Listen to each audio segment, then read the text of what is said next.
Hi everyone, and welcome to the latest CTO Craft Bytes. Today we have a fireside chat covering how to manage the thorny issues of cultural and team debt without your team imploding with Matt Bradburn. If this is your first time at CTO Craft, let me tell you a little bit more about this group. CTO Craft is a mentoring and coaching community for technology leaders around the world, focusing on supporting technologists in their leadership growth. The community numbers are over 1,200 and provide one-on-one coaching, mentoring groups, an online community, and events like this one. So introducing myself, who's emceeing today, I'm Glyn and the CTO of Digital Solutions at iTechArt. Our main speaker today is Matt Bradburn, co-founder of the People Collective, a modern people operations consultancy. Matt, could you give us a short introduction about yourself, please? Yeah, certainly. Thanks for having me on, Glyn. My name is Matt. I'm a recovering recruiter of many years. One of those horrible people that used to spam your inboxes. I don't do that anymore. I've left that world behind. I've moved into the world of people operations and HR a few years ago, working in-house at companies like Qubit and Peakon before setting up my own consultancy because we got a little bit frustrated with a lot of companies falling into the same traps. Excellent. Well, it's great for you to be here. So thank you very much for joining us. So for those in the audience, we'll save time at the end for the audience to ask your own questions. So please add your questions at any time from the ask a question button just below the video. And if there's any questions that you raise during the middle of a conversation, I'll pop it in there in the middle so Matt can answer it then as well. So let's talk about dealing with people debt. So the first question then, Matt, you've scaled teams like Peakon, Qubit and List in the past. What are some of the biggest challenges you've seen in early stage companies facing when it comes to fast, effective scaling? I mean, I've seen a lot of challenges, right? And I think companies tend to make things a little bit harder for themselves than they could. And I guess that's kind of why we founded the People Collective in the first place. I think when you're looking at some of the biggest challenges that early stage companies face, I think it's really knowing what to do and when to do it. So putting in the right thing at the right time. If you're a company of 10 people, we'll often be speaking, I've spoken to CEOs there and they'll say, well, I've read this wonderful article on HBR about what Google have done. And you go, right, how big are Google? They're a little bit bigger than you. How much money have they got? Yeah, they got a little bit more money than you. How many people have they got? Yeah, they got a few more people to put that stuff in play. Right, with all of that in mind, probably don't do that right now. So I think just really working out what you need and when you need it, right? No one needs 360-degree feedback every 30 days if you're a company of 10 people, nor do you need thousands and thousands of words in a progression framework for members of your team if you're 20 people, because there's nowhere to progress because you're only 20 people. So we spend a lot of time trying to fix those problems. It's kind of, when we look at it, it's like being stage appropriate, right? So making sure that people don't over title things to people too early. That's one of the really common ones. And I think specifically for this audience is the promotion of engineers into engineering manager roles when the engineer doesn't really want to be managing people, nor do the people who are now reporting to the engineering manager want to be managed by that person. At which point the person is frustrated because they're not coding, they're having to do all the management duties, whereas all of their team are now frustrated because they're being managed by someone who doesn't want to be a manager. Sure. Excellent. Well, thanks for that overview. So with that in mind, what is people debt and why business leaders should actually care about it? Yeah, so we kind of coined the term people debt after watching, I guess it's just watching several companies really fail to think very carefully around like how they build an organization. Many companies, I'm sure you've kind of been a part of several, you kind of grow by default at first. You don't necessarily put thought into it. And what we want to encourage is CEOs, CTOs to really be a bit more mindful about how they grow a business. Because if you aren't mindful about it, the analogy we use, people debt, is essentially similar to technical debt within engineering, right? If you aren't mindful about how you're structuring that code base over the longer term, you build up inordinately large amounts of technical debt, which is going to be problematic to have to go back and work through later. And a similar thing happens on the organizational front, because if you keep building that organization without really thinking about how you structure things like titles, or who reports to who, or what does this person need to do to get a promotion, or how should we be thinking about diversity and inclusion in our hiring, then suddenly you find yourselves at 50 people, 100 people far down the line, and you've got a real issue around communication, a real lack of documentation, a real lack of understanding within the organization about what people are supposed to be doing, how they can contribute to the organization, what the standards and the attitudes are. So that's kind of how we came up with the term in the first place. And I guess in terms of why business leaders should care about it, I mean, it just gets really painful to fix, right? It's hard enough fixing technical debt, but think of people debt as kind of all the documentation, but with a bucket load of emotion thrown in on top of it. People get very oddly emotional about things like titles. They get reasonably emotional about things like pay, and that can be bad for your retention, bad for your hiring, bad for your company. Okay, great. And in the past, you've mentioned that people debt is the hardest business debt to actually pay back. Why do you think that's the case, and how does it compare to other forms of debts like financial debt or technical debt? Yeah, I think it's really that complexity, both because partially it's intangible. It's often unseen. Some of it's because it often comes through a lack of something existing, right? So if you haven't got too much, if you haven't got clear practices when it comes to how you communicate things, right? So say if some companies, Slack's used everywhere, like almost universal, or some form of messaging system. But often we see companies overusing Slack, and they'll use it for everything, every company announcement, every decision. But decisions can get really lost so easily there. Like, I'm sure you've come across this, right?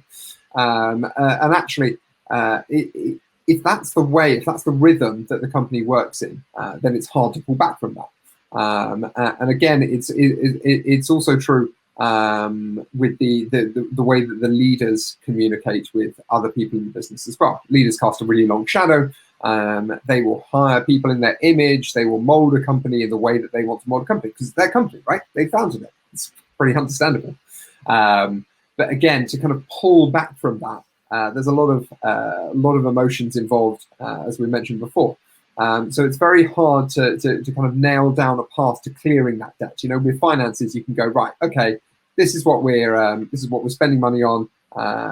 This is where we're bringing money in. We can work out that path backwards. With technical debt, again, you can be like, right, these are the issues we see very specifically within the code base. This is what we're going to go and try and solve. These are the services that we're going to use. This is some piece of technology we're going to change.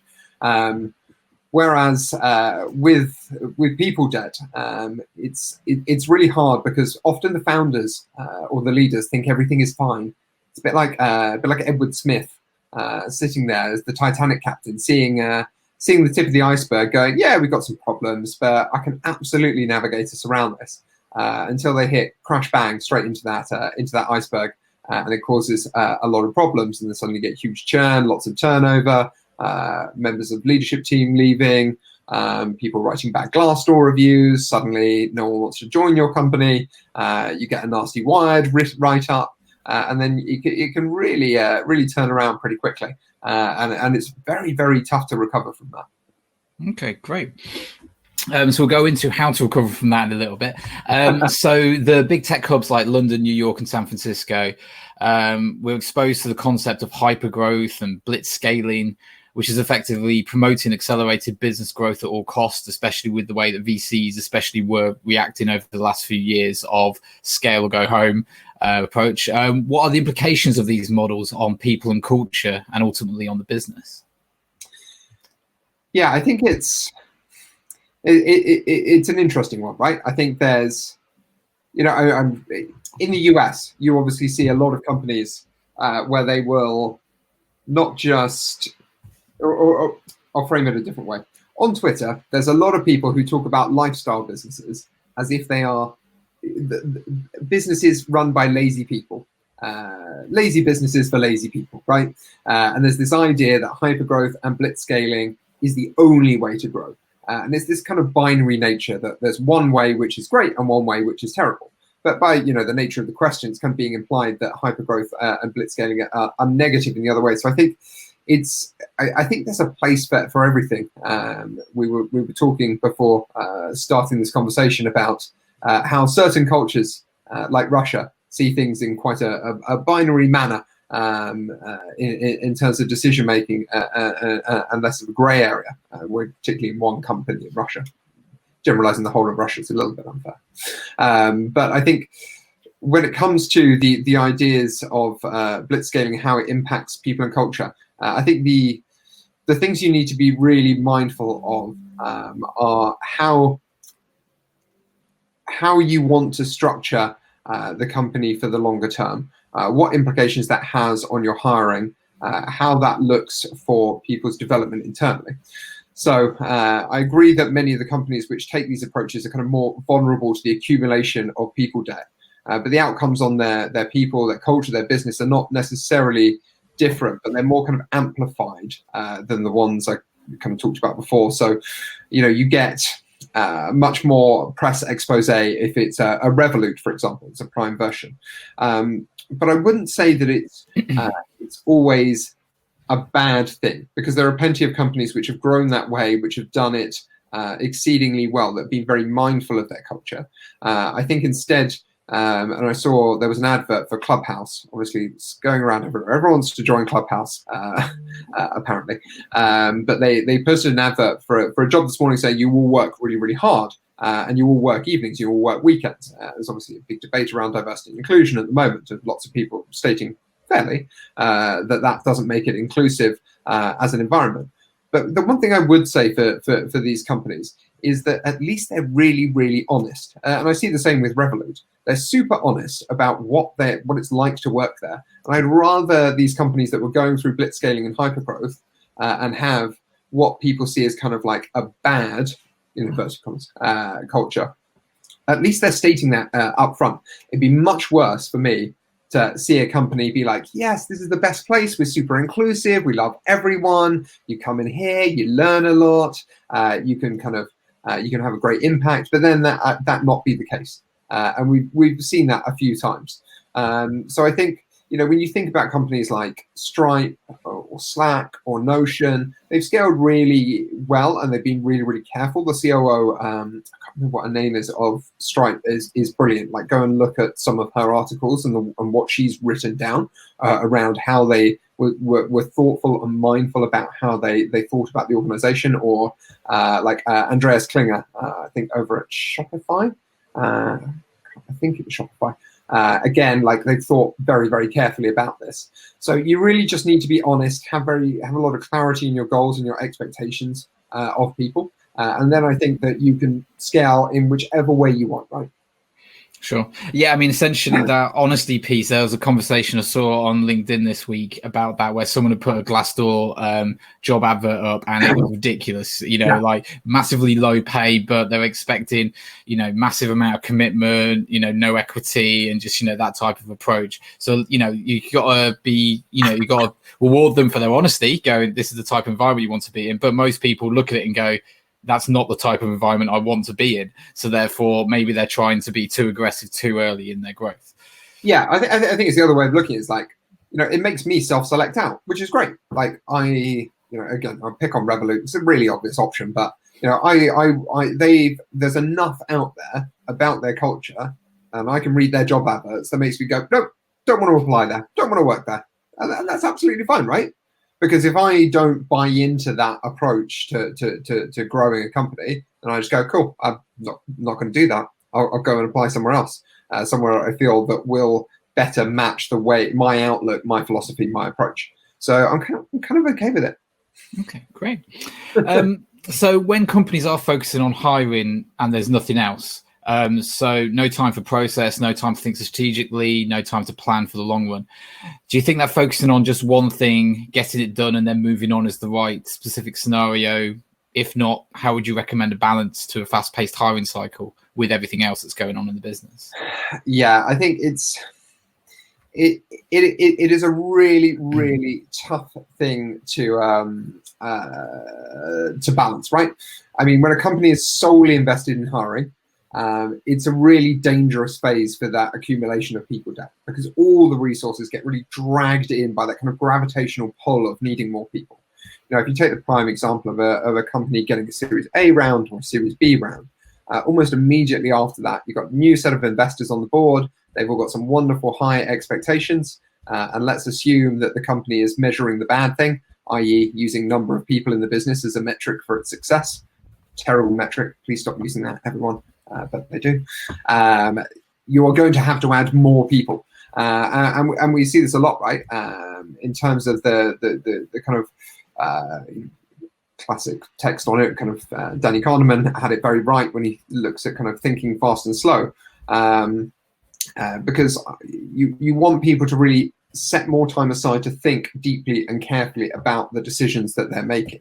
And I wish that actually, when you know you're getting pulled into something like a really big hiring push, that actually you take a bit more time, like, right, if we've got to hire 5 engineers to the team, let's not just recycle that job spec that we used last time, but let's think about, right, within the team, what attributes do we want to see? You know, we've got a group of people here already. What skills or knowledge or behaviors do we want to add to our team? How can we improve it by thinking more carefully up front? So we really, at this point, this is where it can be great when you're kind of hitting the 40 people mark, to have a head of talent or a great recruiter in place, or, you know, a couple of, and then kind of split things out into a couple of tracks, so you can have clear, demarked time to actually work on those long-term projects, but also time to do some of the slightly more reactive, because it's often going to be hiring that you're going to need to get done. And then you can work kind of in 2-week sprints, focus more regularly on the business needs, both in recruiting and the strategic projects as well. So I think it is possible to get the pair done together, but you have to be really mindful about setting up the people team, or if you don't even have a people team yet, the structure between engineering and or any recruiters and or people who are involved in that with you. Okay, great. So if planning is the key to actually generating positive outcomes, but in the early days the focus is on obviously tactics and execution, how should companies approach people strategy? Yeah, I think, you know, it's such a tough thing to balance, and I think it really requires you to have great leaders and great founders. I saw again someone tweeted this the other day, and it stuck with me quite a lot, because I think it's incredibly true. It's the best leaders we've come across are able to balance empathy and candor in almost equal measures, and they're able to really influence the organization, but by doing so, right? So then they can, when they're thinking about how they come and think about the people strategy, they're able to get the leadership teams and those around them to open up far more about their approaches, be more candid about what they like, what they don't like. You know, often, say if it's done in silo, say if you've got the people team just building say a new performance approach to performance management, they'll do it in silo, they'll bring it to the executive team, it's maybe been signed off by the COO who liked it, it's all ready to go, get to the executive team, CTO goes, well, this looks like a terrible idea. I couldn't disagree with this approach to doing performance anymore if I tried, right? Whereas actually what we want to do is, and we try and do this a lot, is dig into the philosophies of every leader in the business, understand what's important to them, what isn't important to them, and get that information built into those strategies. So if the team believe that continuous feedback is important, then it should involve structured and regular one-to-ones. If you believe that a network of teams is fundamentally more productive and efficient than a traditional hierarchy, then it's important to design the organization accordingly, work out the communication and reporting pathways, because no way is kind of fundamentally wrong apart from the way that is left purely to chance. And that's what we rail against, right? Is that idea of things getting left to default. And I would see the people leaders that facilitated this, like someone who can actually analyze, disseminate, persuade, and build the strategy across the business. But that people leader really needs to report directly to the CEO and then spend a huge amount of time working with those other stakeholders. Have you come across cases where the leaders of the business are not aligned when it comes to this type of matters? Almost all the time, and that's why we dig so hard into this stuff now. I think when we started the People Collective, we've worked with about 25 different scaling businesses from seed up to Series C over the last couple of years. I think when we started, we kind of made this terrible assumption, really, that because we'd been speaking to the CEO, that the CEO's word was given, right, and that's the route that we would take. Turned out that the CEO in question absolutely relied on the inputs of her CTO perfectly reasonably, very sensibly. And just because we'd persuaded her of one reason, the CTO had a very good argument that we should do it a slightly different way. And we realized very quickly that actually we need to really be thinking about how this impacts across the whole of the organization, not just the CEO. Okay, great. Good to hear that it's not just me that's seen cases of that where there's completely contradictory views in these things. Oh, I mean, constantly, right? Like progression. Should we have progression frameworks or not? Should we have 2 pathways or not? Do we need performance management? If we need performance management, why? You know, I've sat there in leadership discussions where this goes round and round and round for hours, right? Sure. Yeah, absolutely. Okay, great. So when do you feel is the right time for an early stage companies to actually bring in a talent or people leader? Is there an inflection point, and what would that ideal team composition look like? I think like the earlier the better is good, but it really comes down to the individual business. Like, as I said, that capability of the wider executive team, like how much, what's your planned speed of scaling as well, whether you're going to be doing a lot of internationalization, whether you're working completely like whereas everyone is a distributed team, humility of the founders. So those are all the factors that I think companies should think about. But when it comes to options, again, it really depends on the team. But a general rule of thumb is in a company with quite an inexperienced founder and a management team kind of lacking in capability or confidence, which we see more often than not, I would like to see a people and talent team come in earlier at the kind of 10 to 20 mark, particularly if you're planning to scale pretty quickly, say 100 to 300% growth each year for the next couple of years from 10 people, then yes, absolutely get that person in earlier to run recruitment, to solve the problems there, and to think about the people issues as well. I guess in a company where you've got more experience and more capability, you can leave it later. But even if you leave it post 50, that administrative burden of hiring, onboarding, and actually trying to retain and develop people in your team, I mean, it's basically impossible, right? So by 50, you should definitely have someone in place. So in terms of the kind of composition, a recruiter or an HR person. And by the time you've hit 100, probably a couple of recruiters, a head of talent, a people partner, a people lead, HR person. Like, my rule of thumb is I'd like to see 5% of a business focused on the people in the business. Because at the end of the day, without the people, you don't really have a business until our AI overlords come in. And I long look forward to working with them wherever they are. And it's on video now as well. Yeah, exactly. Yeah. By the time they've used deep learning, gone through all these old webinars of people and worked out who can stay and who can't, then I'm screwed. But yes, I think at that point you definitely need 5% of the organization should be thinking about people issues. Sure. So if we're saying 5%, when you get to between 10 and 20 people, you should have a HR member staff in the team at this stage, you'd say? Yeah, I think so. I think just at least, even if it's like a mid-level people person, just to deal with the administrative stuff. I mean, if you're a founder, it's an absolute nightmare. If you've tried to use any HRIS for any extended period of time, it's not very fun most of the time. And the last thing as a founder you want to be doing is people admin on a Sunday night, while you're trying to think about your product market fit. So the earlier you can pass that, give away that piece of your Lego, the better. Okay, great. So you can plan and act by the book, but as a founder or business leader, if you're not able to identify early what's not working, you like to struggle later on, as you've mentioned already. My question is, how do you capture signals that things are heading in the wrong direction? Yeah, it's a good question, right? And I think again, there's a, I don't want to overgeneralize, but there are definitely a few things that we think we look for quite a bit.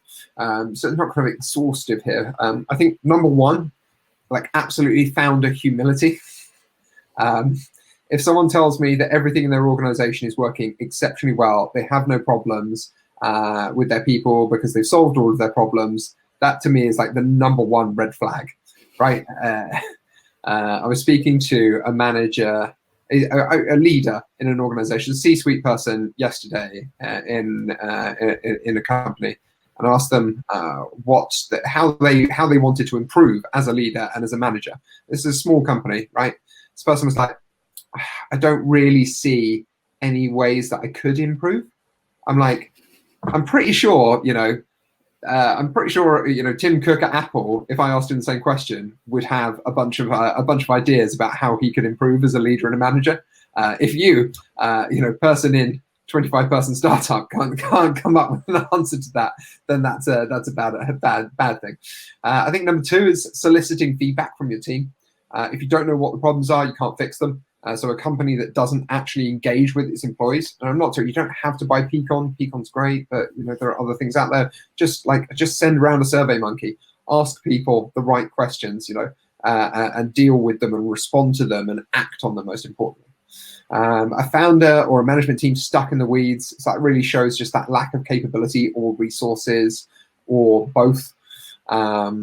Management is the only layer for progression in the business. Like this is absolutely like the classic, talked about kind of engineers getting promoted to managers when they don't want to be. It's because it's the only way to be promoted. So many companies have this, like put in a couple of tracks, give people the opportunity to specialize or to manage. They don't have to be doing both. A lot of people don't have the capability or the confidence to be a great manager. People you want to keep are leaving. I mean, it's a blindingly obvious one. Onboarding processes are a slide deck and a t-shirt. I mean, that isn't an onboarding process. That's a slide deck and a t-shirt. Like, go really deeper, have some clear plans, particularly when we're all working remotely. Or you're firing a lot of people during probation as well. I mean, that tells me very quickly that your hiring process isn't working very well. Sure. So self-awareness for the leadership. If the leader is struggling with that and they don't know how to look more within, what would be your recommendations to solve that problem? I think look externally. There are plenty of coaches out there. There's this idea, I think it kind of seems to be more prevalent in the UK. There's this idea that using a coach is a bit of a weakness, or like even seeing a psychologist or a psychiatrist is seen oddly as this weakness. I'm like, that's great. They unlock bits of you and enable you to think with far more clarity than you can do by yourself. So I think getting a coach is imperative. It's something that's been done in the US for the last 3 decades, and they're much more kind of attuned to it. And I'd love more founders here to be doing that earlier. Sure. Okay, great. So if you could give one single piece of advice when it comes to building teams at early stages, what would that be? Is there something that you've seen all too often get overlooked? Yeah, I think really it's that idea of not promoting someone to a manager role unless they've got that confidence and that capability to be effective. Once they're there as well, like really train them and support them properly. Often they don't receive the support. You're like, right, you're ready to be a manager. Off you go, be a manager. And they will build their own kind of management philosophy based on what they've seen or experienced in the past. It's very kind of one-track mind because that's what humans do, right? But really give them access to training materials, reading, whatever they need, however they like to learn, to really support them through that. And also as well, if you're kind of trying to build teams effectively, if someone is underperforming, tell them really early. Like, understand where there's a perception gap. Like we talk about this a lot, right? The manager thinks someone is doing this, is at this level, and the person thinks they're up here. There's a gap. Like, close that gap. Have that conversation early. There's nothing worse, and I've seen this too many times with startups, than a person getting fired when they didn't know that they should be fired, or they didn't even know that they were going to be fired. Like anything related to that, it's the kind of like white English male manager fallacy of quarterly reviews where you go, you're fine, you're fine, you're fine, you're fired. and it's just all too common. Yeah, absolutely. And that, that method of training for managers is so important. I mean, I didn't have that luxury. I've been in industry 15 years, been moving up, and I've literally just had to copy what I've seen my superiors doing as my approach of training in that sort of format. So yeah, it's you have to unlearn a lot of things if you haven't had that stability on the way. 100%. When I was first a manager, it was awful. Like, really, I look back at it now and it kind of makes me shiver a little bit. Don't look back. I'm sorry to everyone that I managed when I was first a manager. This is my public apology right now. I was terrible. Yeah, I think most people are, to be honest. I think that first stage is always an interesting one. Okay, so what would you say is the biggest BS advice when it comes to scaling teams at early stages? What is the one myth that you think should be debunked? I think, I'm going to pick two because I'm kind of cheating here. The first one is just that desire to have an ego contest based on size of your team. It's such like size of your team, size of your company, such a terrible metric for growth. It's not, you're not winning because you're directly line managing 15 people. You're losing a lot. You're losing time, money, effort, and probably sleep and some hair at the same time if you've got any hair left at that point. So it shouldn't just be about kind of resources, but instead much more about resourcefulness. There are plenty of really small, successful companies out there. I think the other one is every article which states you should do this because Google did it or Facebook did it. Avoid those. If it says that, then you think, like, immediately turn around, drop the article, close the tab, go and read anything else. I promise, if you're growing a team, it's a really terrible place to go and seek advice. Is from a company that's exponential amount bigger than you are. Sure. Yeah, absolutely. It has to be custom for your business, doesn't it? So essentially, this advice is good to read about, but you can't guarantee it's actually suitable for you in these cases. Yeah, exactly. Sure. Okay, cool. So we've got a question from Antonio. So votes in small startups where multiple co-founders, where a co-founder might not have the same HR needs as others. How does one co-founder encourage the others to get on board with hiring a people's person /HR? Yeah, it's a good question. I think when you've got more, I mean, I've seen this a lot before myself. The kind of conversation goes raging backwards and forwards between them. I think the reasons for persuading them are again around that idea of people debt, right? Like, do you want to enable the organization to put the right foundations in place, to be able to hire people effectively, to be able to retain your best people? Do you want to continue to have the organization scaling without falling into pitfalls, or do you want it to suffer because it's making the same mistakes many have done before it? Right. I think a good people person is really there for business enablement more than anything else, and often they're seen as a cost base, whereas actually they should be seen as like as I say, as that enabler to get the most out of all the people you've spent all this time, money, and effort hiring. Sure. And the cost of replacing someone and onboarding them is so high. Yeah. Yeah. Actually doing that calculation and working out what that cost is, it makes things a lot simpler for you. Okay, great. And also while we're talking about wages and pieces like that, obviously as a business scales, the early people into the business are on startup salaries, and now you're bringing in people on a much higher salary because that's the market rate and you're starting to pay the market rate. How do you address that within a business and at least make the CEO and the CFO understand that you need to obviously start matching the other employees inside the business? Yeah, I think, there's a great resource. One that we use a lot is just, we use Option Impact for a lot of the kind of compensation benchmarking we do. So Option Impact is, it's free to use if you're uploading your own data as a startup. What it does is compare benchmark salaries from across thousands of privately owned venture-backed startups. So if you're kind of seed, Series A, Series B, you can go and see what other companies are paying people at the right stage. And you'll realize pretty quickly if you're paying in the 5th percentile for all of your software engineers and all of your software engineers are leaving, that might be a quite strong correlation to go and review, right? So I think making sure that you also uprate all of the salaries. Just because you like some people, don't just give them the nice new shiny salaries, but make sure that you actually do this across the board. And probably the biggest mistake we see here, or the toughest one to reconcile, is founders will often say, well, this person was a really early hire and they've got loads and loads of options, so I'm not going to increase their salary at all. I'm like, why? Just because they've got options. They took a risk on you. Yeah. They took a risk on you, man, at that time when you were nothing. You should be rewarding their pay at the same rate, and then the options cover that risk that they took on you. Sure. And obviously we've seen time and time again where options don't work out to be the big windfall that they hope to be. So even though they've taken the risk in these cases, that it doesn't guarantee they're actually going to get that big windfall when the business exits. Yeah, absolutely. So, I mean, if the business exits, I think it's more the phrasing, right? Yeah, absolutely. Okay, and so while we're also talking about people over time, essentially the people that you need at the start of the business obviously have a very certain set of skills to help you scale so quickly. And when you get larger, your skills and requirements change inside the business. What should the business do in these cases, essentially, especially where the skills they were using before, which were so valuable, are no longer as needed for the next phase of the business? I think you've got to have some really tough but open and honest conversations about that, right?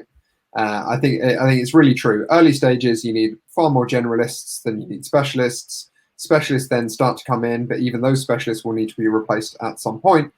Some people who are generalists and some who are specialists will grow at the same rate as the business, but often the business will grow at a higher rate than the people, or those people are simply better suited to working at a smaller stage. Have that conversation with them early. Like I've realized this about my career.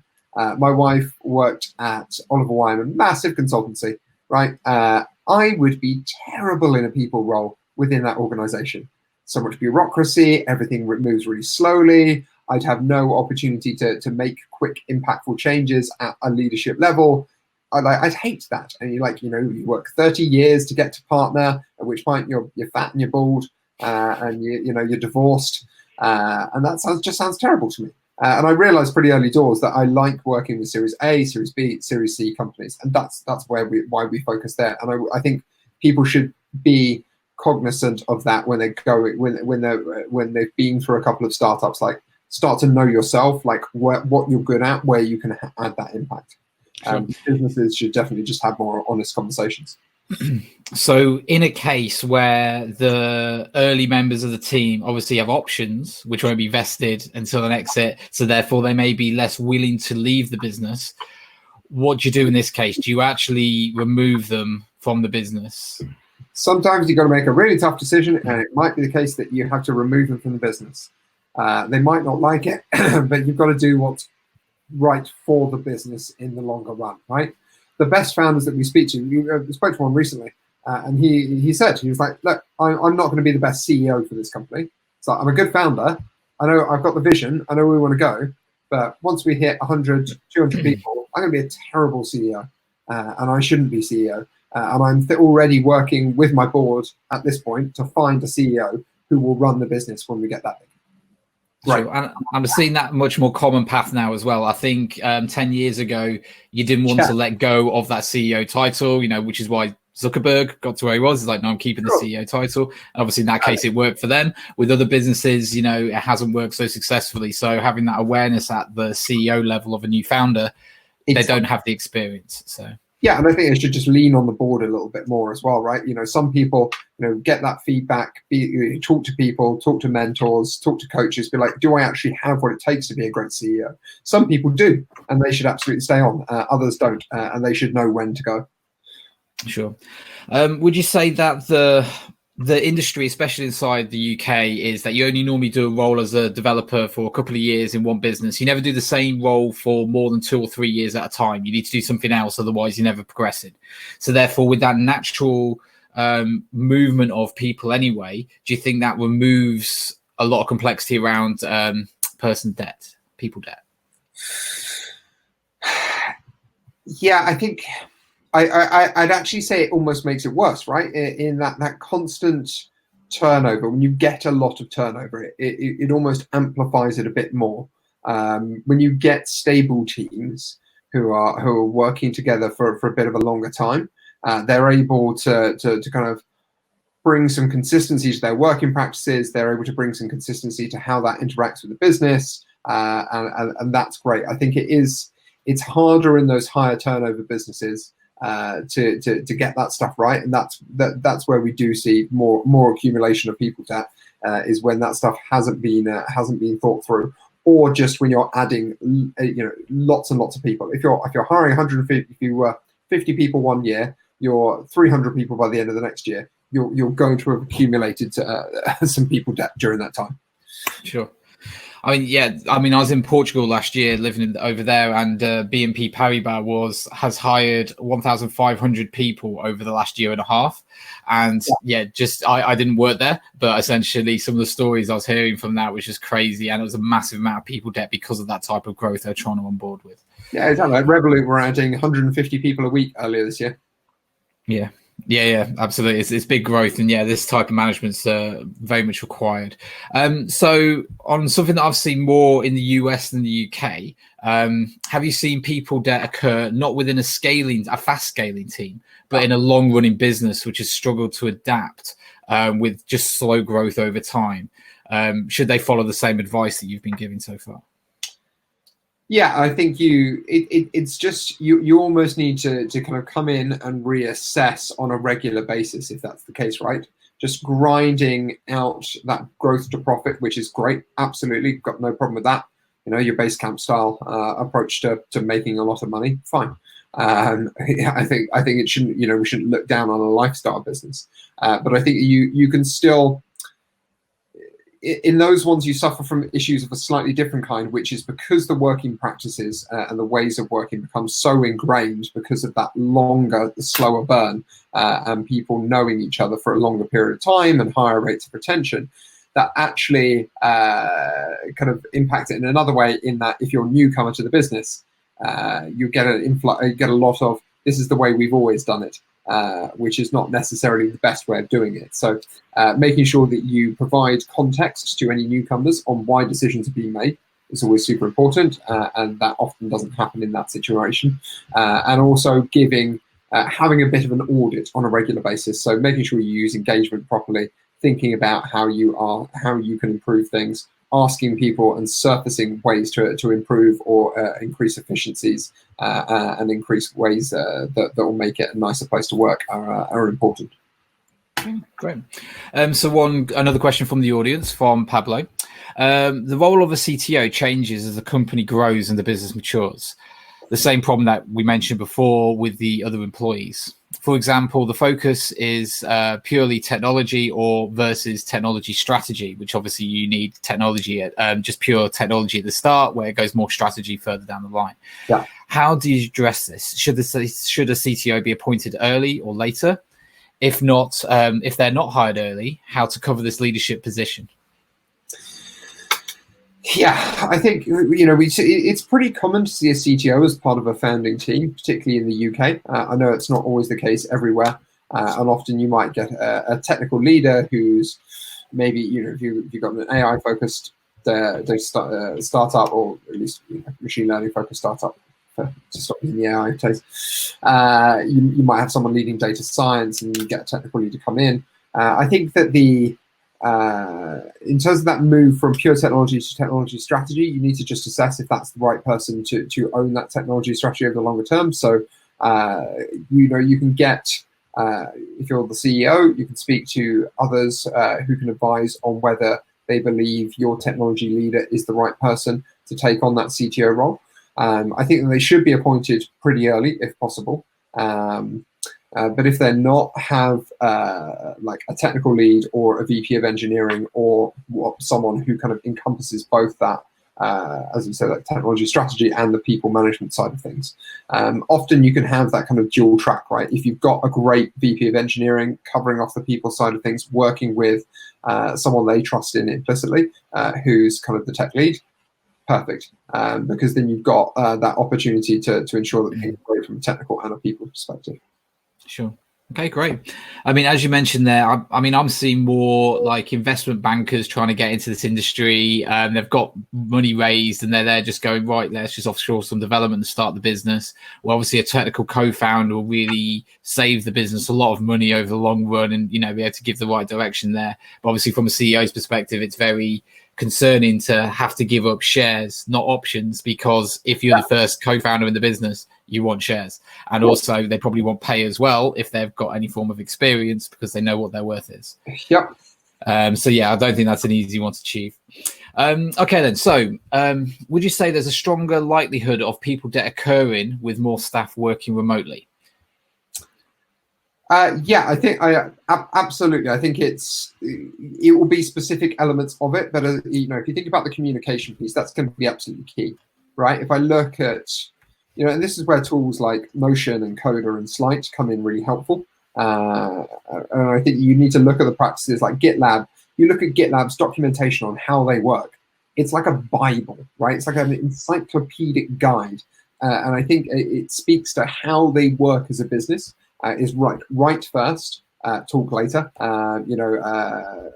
Basecamp obviously put this guide on company communications in as well. I think I really recommend people read both of those guides because they're very, very good, because the accumulation really comes in the form of a lack of context with how things are done. If you think about, we mentioned Slack earlier, people will read into a Slack message, they'll read into the tone, they'll read into how brief it was, whether it was not brief. They'll be like, oh, does that person like me, not like me? Are they frustrated with me? Are they happy with me? Oh my God, I'm in some sort of spiral here. And they'll spend more time worrying about a situation instead of just getting on with the work. So making sure that you add in a guide on how to communicate with each other and include inordinately large amounts of business context. If you're asking someone to do something, really take the time to explain to them why you're asking them to do it, right? Don't leave them to kind of figure it out because that just gets really painful. Yeah. And if you're dealing with offshore distributed teams, I'd say the same advice applies there as well, because that understanding and context is needed. Otherwise, you don't know what you're going to get at the end of that. Exactly, right. Okay, great. So as we talked about before, so if you bring a people leader in and then they go, right, we need to update all of our job descriptions to fit the missing requirements inside the business, the missing culture, and you're trying to adapt the culture based on a job description here. So like the example I mentioned before, what do you do if you're not getting any interest from candidates with the changes that you've made to the job description?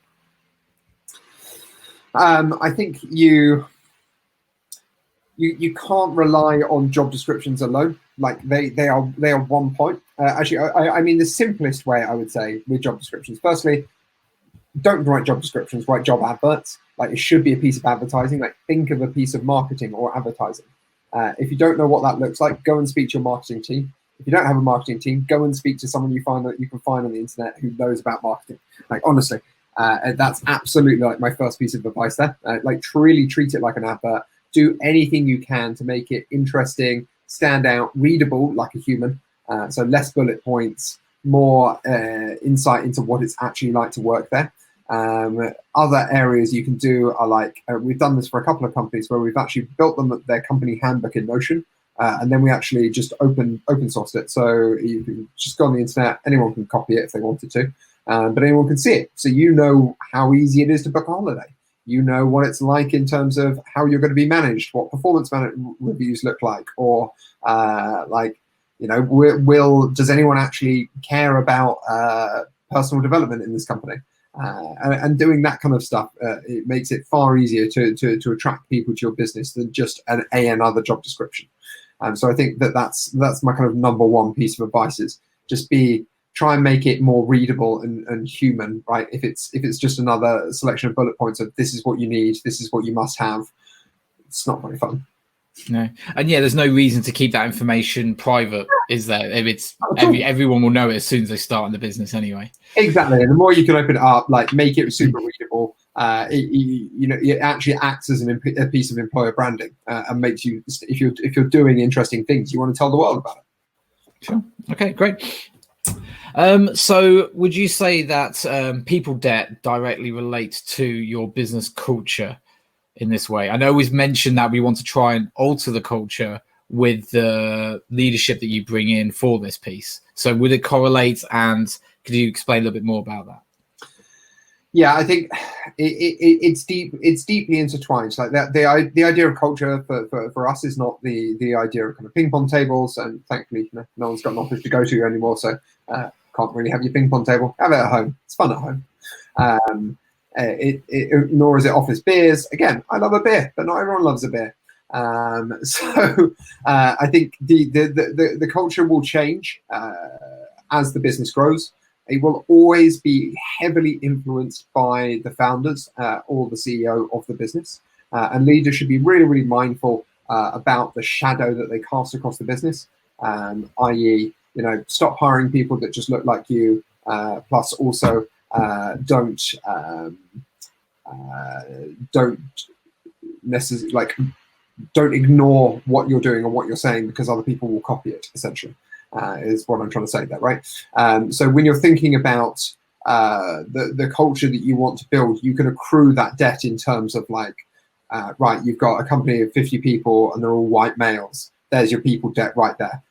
You're going to struggle to change and create a diverse and inclusive organization if that's what you look like right now, or if the culture of the business was one where the CEO was always writing emails at 11 o'clock at night. Unsurprisingly, plenty of people who work for them will start writing emails at 11 o'clock at night because that's what they believe is the expectation. And again, you will get burnout, you will get frustration, you'll get great people leaving because of this. So the CEO should be mindful of I'm writing a bunch of emails at 11 o'clock at night, but maybe I could just do a scheduled send button and that they all go out at 8:30 in the morning. Much easier for everyone else, right? These little things and little aspects of your culture are what kind of bundle up to form this big spaghetti ball mess of people there. Sure. Okay, great. And yeah, I mean, essentially what you're mentioning about diversity, I mean, in the UK and the US, you have quite a lot of opportunity for diversity. In other areas in Europe, like Portugal, Belarus, the opportunities for diversity are much smaller because you don't have the same influx of different cultures, nationalities coming into these locations. But while in the UK, we've got the opportunity to obviously utilize them, which is great. Absolutely. Okay, so I'm going to start rounding this up. So if you've got any final questions, guys, shout out now. You got to be very quick. So one of my final questions then for Matt would be, you've already mentioned a few materials. So what would be your recommended materials for CEOs, new founders, or CTOs that obviously want to be able to do a better job at this? So I think one, coaching is absolutely fundamental to being a great manager and being a great leader these days. Go and find resources on that. There's a book called Coaching for Performance, which is really good. I think other ones, it doesn't have to be crazy at work. Dave Heinemeier Hansen off of Basecamp. It is a bit of a polemic, obviously, as pretty much anything he writes is. But it is at least thought-provoking about how you're going to build the organization. Misbehaving is always great as well. Richard Thaler is one of my favorite authors, and he talks and writes in a way that gets you to imagine people not as econs, but just as basically random actors in the world, which we all are. People are really messy. They can't really be measured in the way that you would like to. And I think the final piece around kind of leadership are Serve to Lead. It's a really random book. You can find it on Amazon. It costs a lot of money, I believe, these days. I think some people have done some reprints. So it's what you get given in the army, British Army, if you are passing out as an officer. It's a collection of stories and experiences. It's fascinating insight into building autonomous units within a much wider organization, but also the outcomes of what happens when that goes wrong, when your stakes are literally life or death. Whereas obviously when you're building a company, they're not. And actually reading some of those, and some of them are quite harrowing excerpts, can again kind of ground some leaders in a way that I would hope that they can think okay, maybe I shouldn't just have been shouting at that intern on a Friday afternoon. Sure, excellent. Well, thank you for making the time, Matt, no. and talking with us today. It's been excellent. For those online, essentially, you can connect with Matt after this event on the links we're just sharing now in the chat. Our next event will be next Friday on neuroscience and motivation with Andy Skipper as the speaker there. I'll also just share the event details here as well. So thank you all for joining. Hope to see you at the next session, and thank you again, Matt, for such an excellent talk. No worries. Thanks so much, guys.